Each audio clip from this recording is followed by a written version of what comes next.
When the True Balance program begins, we go to the setup screen.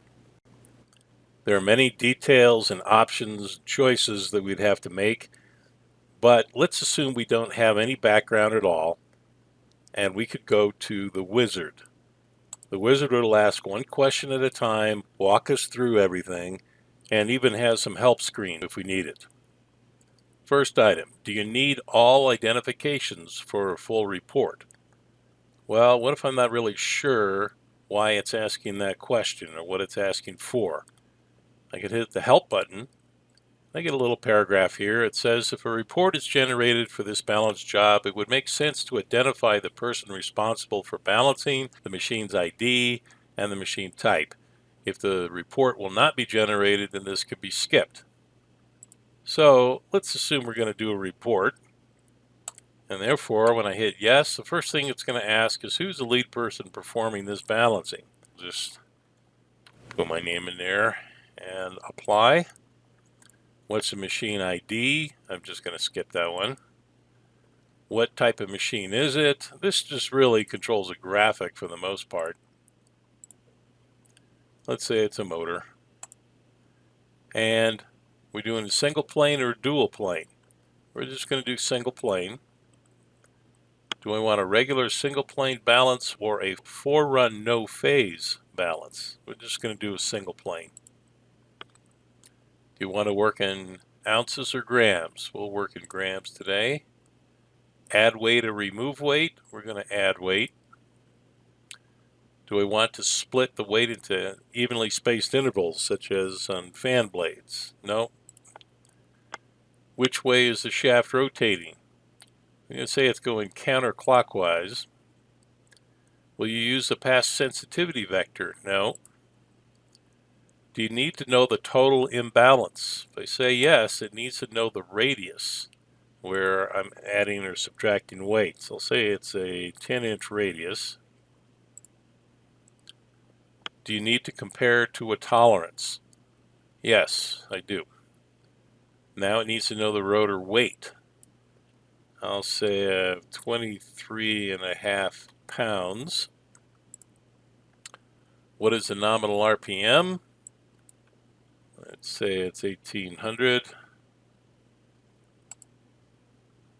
Which tolerance standard do you want to apply the balance to? The API or the ISO? If I hit ISO, I'm going to need to put in the grade.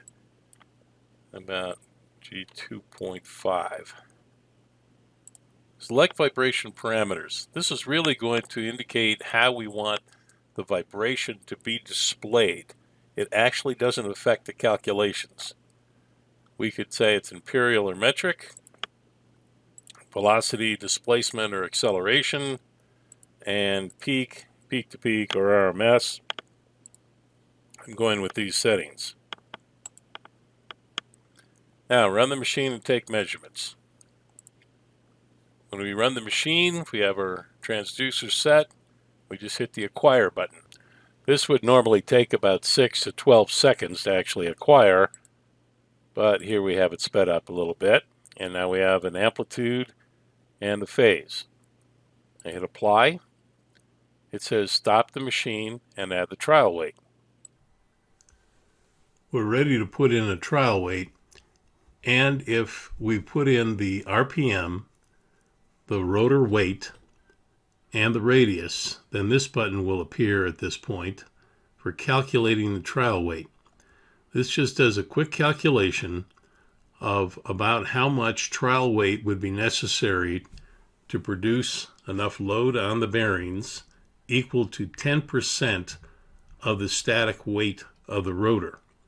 This is just an estimate that says this will be sufficient for giving us enough impact and yet not overdo it, because you could actually damage a machine by putting it on too much imbalance.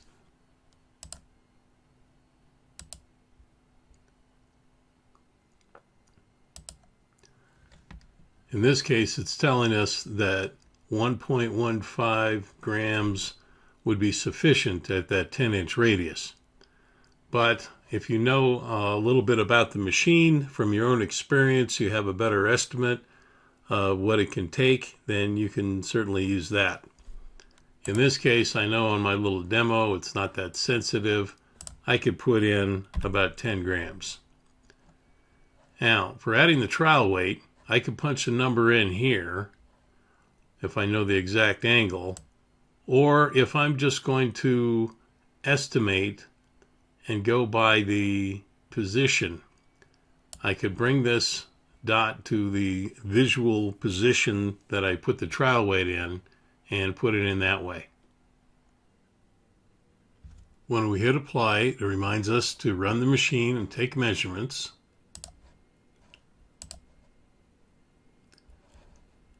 And now we'll see what we got. We hit acquire again. Here's the data. Now, we would like to know how much effect the trial weight has had. As a rule of thumb, we'd want to see at least 30% change in amplitude or 30 degrees or more change in angle. So if I hit the calculate button, it says I have 47% change and 108 degrees change, so I had quite a bit of effect. Now I'll hit apply. It reminds us to remove the trial weight and determine if corrections are needed. So I stopped the machine. I can see that this is the tolerance right here, being within this green circle, and I'm clearly way out of tolerance. So I do need to make a correction. The allowable imbalance is 5.565 gram inches, but I have 41.56 gram inches, so we have some work to do. Once I hit corrections, it tells me the amount and the angle to put the correction. I'm going to add 4.16 grams at 193.55 degrees. Since the rotation is going counterclockwise, we're going clockwise against rotation in this direction in this case. Here's a reminder that our rotation is going counterclockwise that we set up earlier. If the rotor doesn't stop with our tape and the 0 mark at the top, and it's hard to rotate, I could simply rotate to where that mark ended up so I could visually see the approximate position. If I wanted to, I could have left the trial weight on, and instead of having trial weight removed, let's say trial weight left on, that would give me a different weight at a different angle. But I'm going to remove the trial weight. After I've made the correction, now I can measure again. Run the machine and take measurements. Here's the amplitude and phase. When we apply it, we could see we're a lot closer. We were here on our original. We moved it here, which was close, but we have a little more work to do. We are a little bit out of tolerance. So the correction now is very small at this angle. I can measure again. Run the machine and take measurements. So we have our trim data. We apply it, and now we see that we're within the tolerance. Here was our original, this was our second position, and now we're inside the tolerance. This turns from red to green, saying we're within tolerance. We could see that we have 3.2 gram inches of imbalance, and we're allowed 5.5. So we are done. We could hit report and go on from there. We'll look at report in another video.